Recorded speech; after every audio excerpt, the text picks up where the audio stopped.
welcome to Unbearable 73. This is going to be my review slash analysis of Ring of Honor's Death Before Dishonor for 2024. And I know it's late. I didn't do a picks video for this event. It was on a Friday, which when I tend to do the picks video. Also, honestly, I almost didn't even do a reaction video to this because, well, I'll get to it in my post-match analysis, but you'll hear me say repeatedly about the length of this event, okay? So let's just get into it, get it over with, and so at least because there is some worthy wrestling in here, some good stuff, and just, well, you'll hear my conclusion. So the pre-show, don't have so much to say about these matches.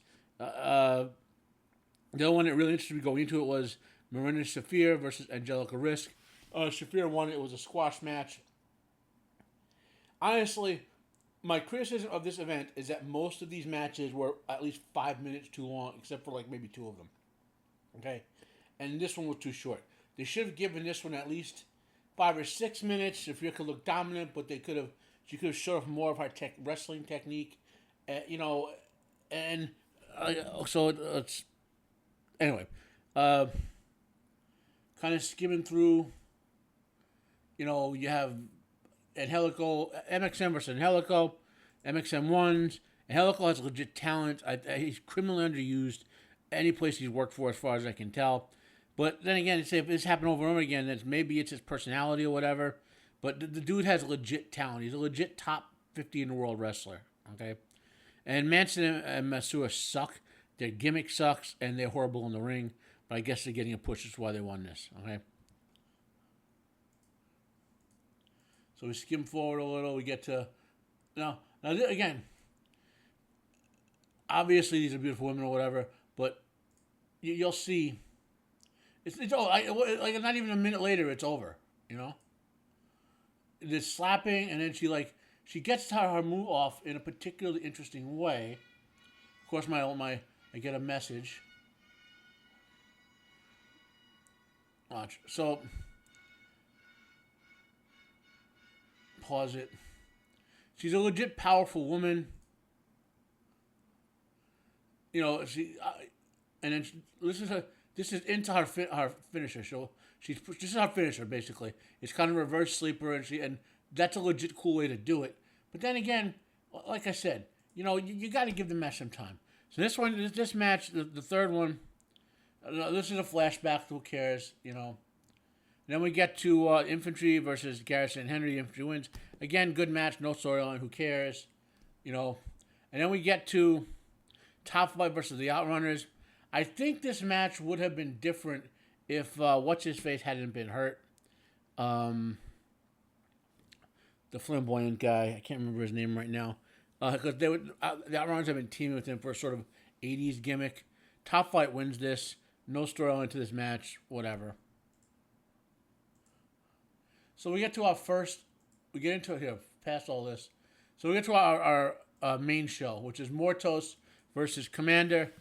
Mortos is always entertaining. So whenever you see a Mortos match, you want to see it, right? But this feels more like a pre-show match. They just threw this in there. Now maybe because there was some injuries or whatever, fine, they flipped stuff around. But this, again, felt like the match storyline felt like a pre-show. That being said, the crowd was popping hard for Mortos and Commander putting him over. These guys can get some nice spots. This is a 9 out of 10 match. And as far as the length of the match, which is my predominant issue here, this was 13 minutes. That was one of the few matches that was the right length, right? Then we get into where things begin to mess up, right? So after that, we get into Undisputed Kingdom, Matt and Mike versus Kyle and Tomohiro Ishii from the Conglomeration. Tomohiro Ishii, he's a treasure. The guy is one of those old school wrestlers. He has a particular gimmick. He's a tough man who knows sell stuff. So when you put him down, you feel like you earned it as a crowd and a wrestler. He's a treasure to watch. Undisputed King won it. They retained the title, which is expected. I think Ishii is only on a tour of the U.S. with some other Japanese wrestlers. I think 3 or 4 months from now he'll be gone, so I don't think they'd give him the title. Undisputed King is one of the regulars. And as ROH belt's been a regular team. And this match, it did, however, at the end have a little bit with furthering whatever's going on between Kyle O'Reilly and the Don Callis family. And this was a 9 out of 10, right? But here we begin to get into the problem. This is a 19-minute match. Should have been a 15-minute match or less, okay? You see in these matches where you kind of know where they just start repeating previous, like, wrestling sequences or, I love Ishii and the chops. I'll watch him and Jericho. I'll watch that chop match all day. But, because that was the gimmick of the match. The two guys trying to tough each other. But when you go back to it again the third time in a match where that's not a theme, and I'm not criticizing Ishii.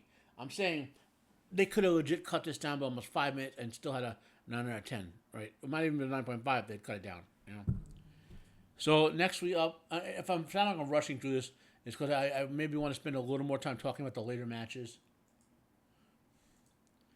Next up we had legit Layla Hirsch and Diamante in a Texas Death Match. A Texas Death Match. It's basically kind of like a last man standing match. Once you knock out your opponent, then they get like a 10 count to get back up or whatever. I'm a credit to Layla Hirsch and Diamante for doing this match, but they've basically done it before. They could have cut 5 minutes off this one. It wound up being a 7.5. If it was an 8 or 9 minute Texas Death Match, it might have been a 8 out of 10 because the lady did some good work, but it felt like it just went on too long. And next up is Lee Moriarty versus Wheeler Yuta. This is a pure wrestling rules match. Pure wrestling means it's kind of very old school. It's a Ring of Honor match. The standard wrestling rules before, I guess they got ECW modified in the last 20 years. No closed fists, only 3 rope breaks. After the third rope break, the ref won't use it, and you only get 1 warning from the ref for the entire match each, and after that you get DQ'd. So, what we would have thought of the pro wrestling rules before the 1990s. And Lee Moriarty defeated Wheeler Yuta for that title. So that's here. Again,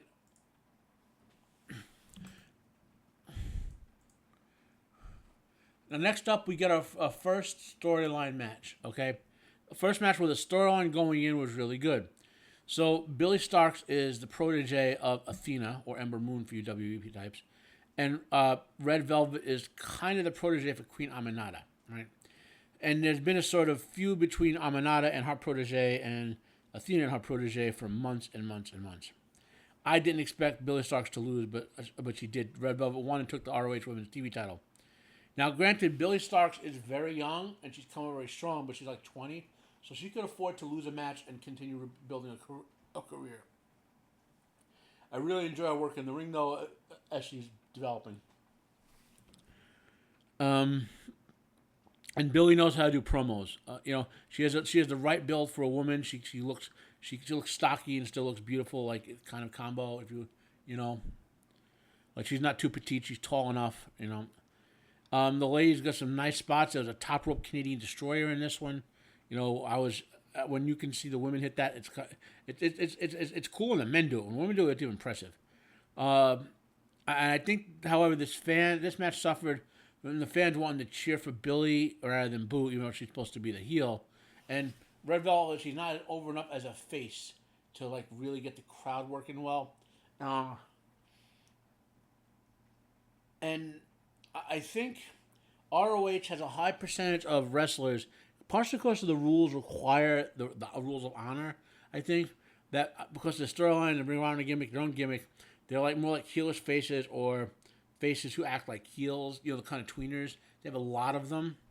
So the crowd sort of ambiguously cheers for both, right? I'm gonna say it's a 7 out of 10. Could have been 2-3 minutes shorter, not 5 minutes, but 14 kind of okay. The ladies did good work, but the spots gave it quite a bit of a bump. It could have been better if it were shorter, and if the storyline, if they had made one of these ladies, like if Red Velvet had really, like, she's a heel, she was the face because she's working with Queen Aminata, not because has done a lot of face work on her own, you know? There's that. Finally, we get to a match that I have really been waiting for, which was the Von Erichs, which is Marcel Von Erich and Ross Von Erich, who are, I believe, the sons of Kerry here. And not Kerry, Kevin. And a team with Dustin Rhodes, and accompanied by Kevin Von Erich, who's surviving of the Von Erich brothers. There's Wrestling with Regret. What's it called? Wrestling with... let me find the name of it. Wrestling with... I think it's called... No, not Wrestling. There's a movie that came out recently. I'm just trying to remember the name. I watched it. I didn't watch it yet. I got it, but I didn't watch it.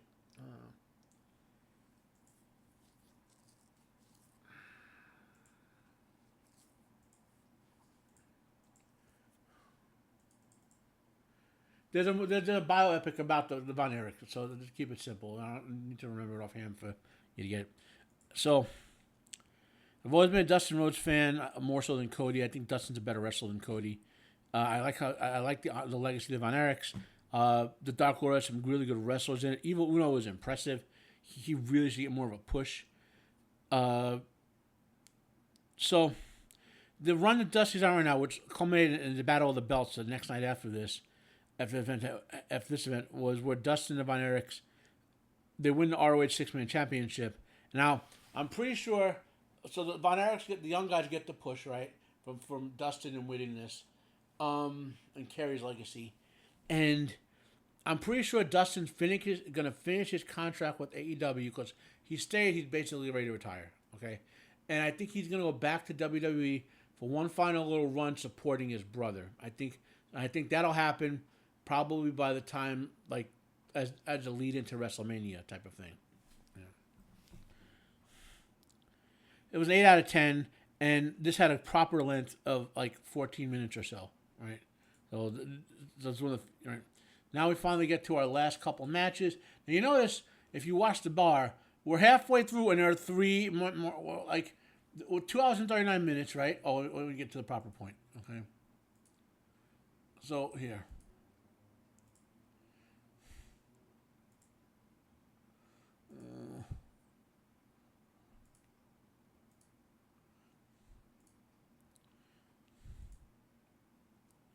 So we get a survival of the fittest match with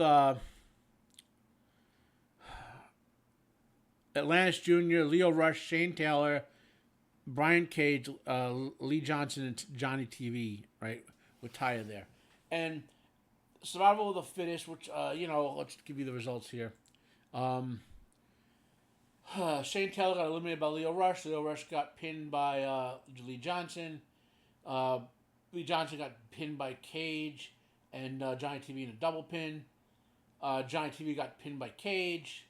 And then Brian Cage got pinned by Atlantis Jr. Atlantis Jr. wins the ROH World Television Championship. Okay? This match, I know I'm whizzing through it a bit. Solid match. 8 out of 10.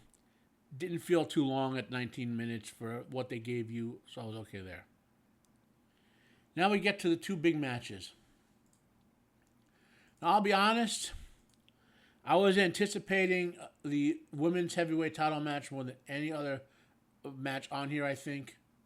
It was Athena versus Queen Aminata, which I haven't clicked.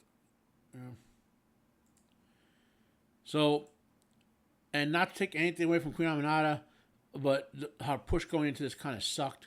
There's nothing and no reason for Athena, she's excellent in the ring, and she's a great heel champion. There's no reason she should drop the belt. Honestly, I thought she should have won this clean, and she didn't. I still understand why Billy Starks dropped her belt on this. The match quality was good, but this was also 5 minutes too long. 7 out of 10 would have been better. This would have been like an 8.5 if it were, I would say, a 12 to 13 minute match. Okay. Athena power driving Aminata onto the rings was onto the steel steps. That was a nice spot. If I can catch it, I'll show you.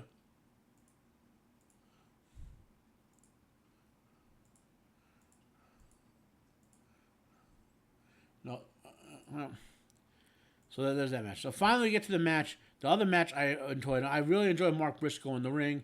He reminded me of an ECW type wrestler, which are my favorite types. Guys willing to put his body on the line. The dude's had like his 8th or 9th kid. Plus, I'm sure he's helping out with his brother's 3 or 4 kids his brother passed away. He's one of the, I would say Mark Briscoe is legit one of the top 50 all-time greats and maybe one of the top 25 by the time he is done. Okay. This is one of the few matches that deserve its full length, and it was a 9 out of 10. Okay, easy. So we'll skim through it a little bit to give you some visuals. You know, the redneck kung fu we saw several times.